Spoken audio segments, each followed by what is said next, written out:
if you go to any of the coastal districts of Andhra Pradesh, you will find on any given day, not necessarily a Sunday, on any given day, you will find rent-a-cars, freelance pastors and missionaries roaming the streets with speakers on cycles or in autos, asking Hindus to convert.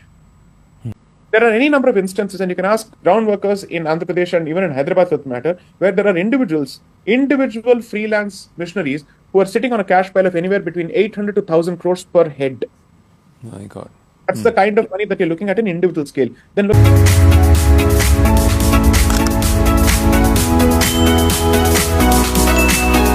Sai Deepak, your first reaction on what's happened at Tirupati? Frankly, I have multiple reactions because I don't know where to begin. One, I think in 1857, a revolt was sparked by the use of let's say, cow fat, so to speak, in a weapon. And today we are looking at a situation where the insipid reactions from the Hindu community to beef and tallow and fish oil being offered to a deity doesn't inspire the same kind of reactions. And I'm sorry, when I say reactions, it can't be just a social media outrage. I would say at the very least, Hindus should hit the streets peacefully. That is the least that I can expect. And if you don't do that, there is absolutely no pressure on anyone, because I'm sorry to say I have very little faith in any political stakeholder, because most of them will use it only to score brownie points. Okay. Will this lead to a long-term change or reaction in terms of addressing the central issues in question?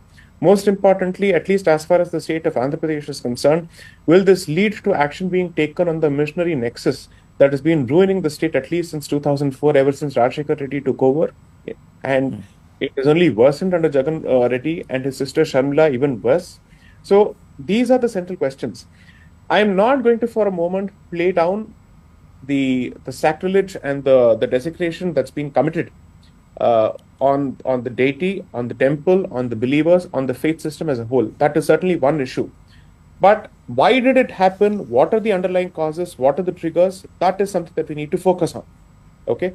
For at least 20 years or even more systematically, there has been a rapid demographic change in Andhra Pradesh, that is even including undivided Andhra Pradesh prior to its bifurcation. Okay. And subsequently, it has only worsened to the extent that if you go to any of the coastal districts of Andhra Pradesh, you will find on any given day, not necessarily a Sunday, on any given day, you will find rent-a-cars, freelance pastors and missionaries roaming the streets with speakers on cycles or in autos, asking Hindus to convert. Okay, this has been going on. So this is not as if this is happening in some foreign land. This is happening in the heartland of the south. And Andhra Pradesh, for all practical purposes, is named after two different deities. So one is, of course, the word Telugu itself comes from Trilinga Desha, okay, because of the Shiva Kshetrams which are actually present there. Yes. And it has the Pancharama Kshetras there, okay, where there are at least 5 temples which are dedicated to Lord Ram because of his visit to that place. Okay, Bhadrachalam being one of the foremost examples. Okay, in such a state, with its deep commitment to Hinduism, with its huge commitment to Sanatana Dharma, and a rich history of having produced stalwarts of Hinduism, including, for that matter, I would say, Tyagaraja and others. Of course, Tyagaraja comes from the Tanjore side of the south. With this kind of a commitment, imagine what they are going through.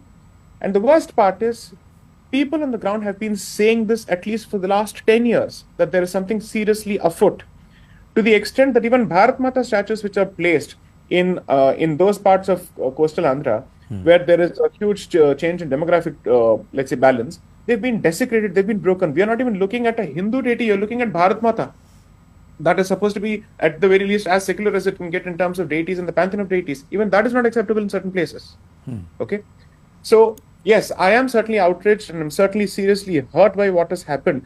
But I think when you look at the driving causes and the larger issue here, assume for a moment that you managed to even address the central question or the central problem here in terms of the institution.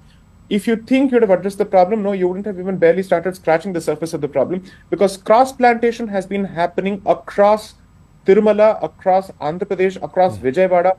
Everywhere there is a major Hindu Punya Kshetram or a Dharma Kshetram, cross-plantation happens aggressively. And there is a massive attempt to change the demographic balance in each of those places. That needs to be addressed first. How do we address it? How do we reclaim temples? How do we repose or restore the faith in Hindu Astha? Somewhere you can't just blame those who have an agenda to destroy Hinduism or to convert people from Hinduism to their respective faith. The blame has to also lie within the Hindu Samaj itself, J. Sai Deepak. I don't blame them whatsoever because I expect this behavior from them. Historically, this is how they have behaved. I blame those people who continue to believe that everybody behaves equally, everybody respects every religion equally. Sorry, as far as Hindu Dharma is concerned, it is never treated equally. It doesn't get the same respect from others. That's a fact. Okay. Two.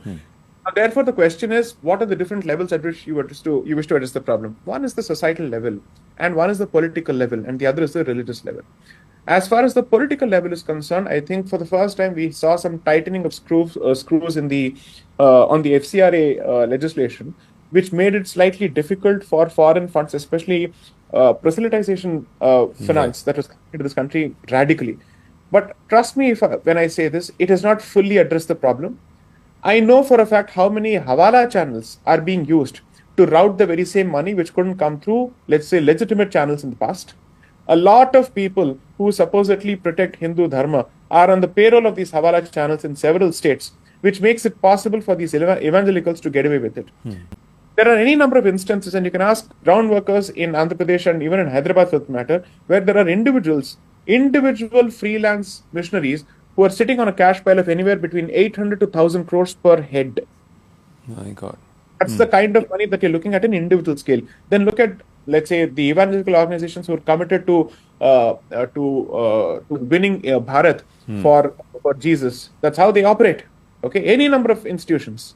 Okay, so one, in terms of the political step, what is it that you can do legally to tighten the screws further? Second, anti-conversion laws really need to be brought back to the table, and you need to start talking about them seriously. If you're serious about preserving the civilizational identity of this land, it can't be just another conversation where two parties take pot shots at each other and then the rest of the society also joins in it without asking, what is this supposed to lead to? What are the long-term changes should we be looking at? Three, coming to the specific microcosmic question of addressing state control of temples. I call it microcosmic because, frankly, it is just one part of the problem. Okay? You should seriously ask yourself a question. Are you more concerned about the behavior of the other side or the lack of reactions from the Hindu side? What bothers you more and what affects you more? The latter. Which is lack the latter. Of reaction. Lack of reactions, right? When you have people who justify beef eating in the name of God knows what not, when there are quite a few people who call themselves Hindutva elites who also justify beef eating, and they suddenly selectively outrage at this particular moment because they believe that this is the way to get traction, this is the way I endear myself to a particular section of the society. There is rank opportunism even within these so-called circles, where the same issue acquires different hues depending on public moods. And the let's say the social media outrage cycle, when they know for a fact that the society is going to outrage at this, then the very same beef eaters will suddenly say this is wrong. The fact that their personal conduct and the way they throw their beef eating or their beef consumption or rub it on the faces of Hindus doesn't suddenly matter to them anymore because now they want to join this bandwagon. See, there are some non-negotiables that the Hindu society must agree upon. And it must decide that these are red lines that we will not let anyone cross. Anyone who speaks in the name of Hindu Dharma or claims to protect Hindu Dharma, either at the political level or the social level or whichever level. Okay, those questions have to be answered. Three, on this subject, it's very easy to make this, let's say, politically partisan by saying this party is good, that party is good. The simple question that we must ask is, regardless of who's stayed in power or who's been in power, has it brought about a change to the central question of freedom of temples from state control?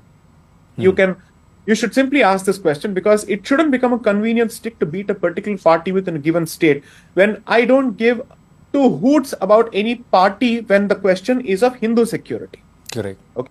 Second, my ideological leanings as well as who I would ultimately vote for, I think has been out in public domain for at least the last 8 to 10 years. So I really don't need to hide anything about it. Therefore, consequently, my expectations are from those organizations and parties, both national and regional, who I believe come closest to meeting my expectations of Hindu security, Hindutva security. Okay. Now, unfortunately, when you air any of these concerns, I don't think even the organizations take umbrage to it. They actually listen to it. I know this at least from people who have their ears peeled to the ground. But you have a lot of loyalist voices in social media who make an attempt to stifle genuine feedback or even genuine criticism. Why not criticism? Right. Okay. In the process, what happens is the issue takes a backseat. The attempt seems to be to shield every organization and every person from some kind of criticism, when the fact of the matter is nobody is interested in pulling anybody down. We are just trying to protect our future because we do not want to create a nightmarish future for our own children. That's the selfish motive from which we operate. Okay? You know, the attempt to bring it down to, after all, it may be 4 or 5 tankers. There is no, and it's nothing but politics, because TDP wants to settle scores with YSRCP and vice versa. So it's nothing but politics. And 4 tankers, why make such a big deal about 4 tankers? And we don't even know whether those 4 tankers, it's actual samples, etc., etc. Correct. See, and let's also ask ourselves a larger question. Are you telling me that people in the political arena were not aware of the changing demographic balance over the last 10, 15 years, both at the national level and at the state level? How many people actually bothered to act on it? And if you call yourself the guardian of Hindutva interest and Hindu interest, wouldn't you want to address that problem, or would you want to actually find a way of politically allying yourself with someone who is not just actively invested in undercutting your societal roots, but who's also going to pose trouble for you politically speaking? Because frankly speaking, if this doesn't remain a Hindu majority country anymore, or even a Hindu majority state in different parts of the country, there is no question of any Hindutva party coming back to power. Kashmir is the best possible example. Okay, or even the Northeast is perhaps another example. Or West Bengal at this point is best possible example. In Assam, you're surviving simply because of the delimitation game being played. Yeah. But while the demographic imbalance outpaces even delimitation, there's nothing that you can do, right? So if looking at it from a political perspective, also there's a very clear incentive to act on each of these issues. I have no problems making the statement. Right. Let me also say bluntly, I don't think there is only one organization that represents Hindu interests across the country, because I know for a fact that at state level, there are different parties who are protecting that interest in different ways. Correct. You ask anyone, at least in Andhra Pradesh, they'll tell you, as on date, the pro-Hindu voice, at least the most pro-Hindu voice in Andhra Pradesh, is Pawan Kalyan. Pawan Kalyan, yeah. I was coming to that. And Pawan Kalyan has called for a Sanatana Rakshana board. Correct, and he's been saying this even before he came to power. This is not something he suddenly said because he's in a coalition with the NDA. He's been saying this for a very long time. He's made it abundantly clear that temples must be free from state control. Okay? Now, the point is, there are people and there are voices, and it's a good thing. See, it's one thing to say that there is a mothership that protects our interest. Of course, yes. But I would certainly want more and more of those voices, and I would want the broadening of that particular base, so that we have more options to choose from as Hindus. Because the fact of the matter is, the Hindu society faces extremely national problems and extremely local problems. There are both issues to it. Okay? So you should actually be looking at a double-engine sarkar in this way, where national issues which the central government is capable of addressing from a Hindutva perspective must be addressed by the central government. Similarly, you must have local parties who know what the actual problem is, who speak that language, who know how contextual it gets, and what is the issue that makes Hindutva relevant to people on the ground in a particular state. So both these actors are important. In that sense, Andhra Pradesh finally is blessed with a fantastic double-engine sarkar, in fact a triple-engine sarkar in that sense, where you have the BJP at the center, Mr. Chandrababu Naidu in the state, as well as the Deputy Chief Minister, Mr. Pawan Kalyan. Okay? It can't get better. But if you choose to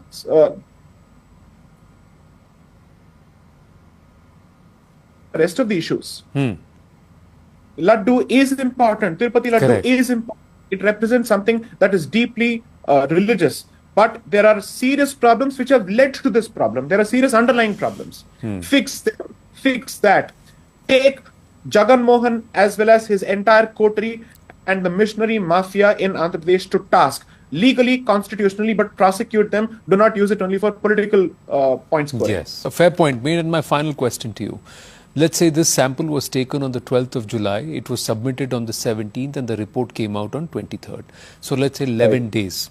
Let us also, for the benefit of doubt of those who are claiming these are 4 containers and it's only the month of July, for 23 days, 3 lakh laddus per day, you can do the math, and we know that there should be nearly at least 65 to 70 lakh people who should be outraged, umbraged and absolutely worried whether or Correct. not they have actually had these kind of Correct. laddus. But are about a crore of people outraging? There are others who are worried that even for the prasadam for Ram Mandir, was it contaminated? We don't even know. I really don't care for how many days it has happened, because this is not a question of the extent of the problem. This is a question of the intent behind the problem. Okay? And the guts that and the audacity that somebody had, that he could get away with this, with perhaps the largest Hindu temple in the world, and perhaps among the most well-known Hindu temples in the world. Okay? So for you to think that I can actually get away with it is not because you think it's actually because you know for a fact there may not be too much of reaction, and even if there's a reaction, surely it's not going to be a Sartan se juda reaction. You know that for a fact. Yeah. Okay? And therefore, you know for a fact that the quality of reaction or the kind of reaction will change from community to community, which automatically emboldens quite a few people. So tolerance is not a virtue but a weakness here then. I'm sure that quite a few people are saying, is he asking us to hit the streets violently? I said this at the outset. No. But your reactions must at least create some kind of deterrence legally. At least do that. And make sure that such people are never brought back to power. Make sure that such people starve for funds. Make sure that such people do not have any access to economic opportunities when you know for a fact that they don't mean well for you. And whoever they may be, I make no exception. I mean this of people who are Hindus in name only, but who constantly act against Hindu interest. So because at the end of the day, there are quite a few people who may have Hindu names, but whose belief systems and who operate can be completely at loggerheads with Hindu interests. I know quite a few communist debaters who appear on primetime television on a daily basis who spew venom at Hindus. Okay? Yeah. So this is not limited to one particular identity. And I've always said this, I'll simply quote Savarkar here. I think the problem in the Hindu community is its primary enemy comes from the Hindu community, comes from within the Hindu community. Sai Deepak, candid as ever, and you're calling a spade a spade. Always a pleasure speaking with you. Thank you for your time. Namaste. Jai Shri Ram. Namaste.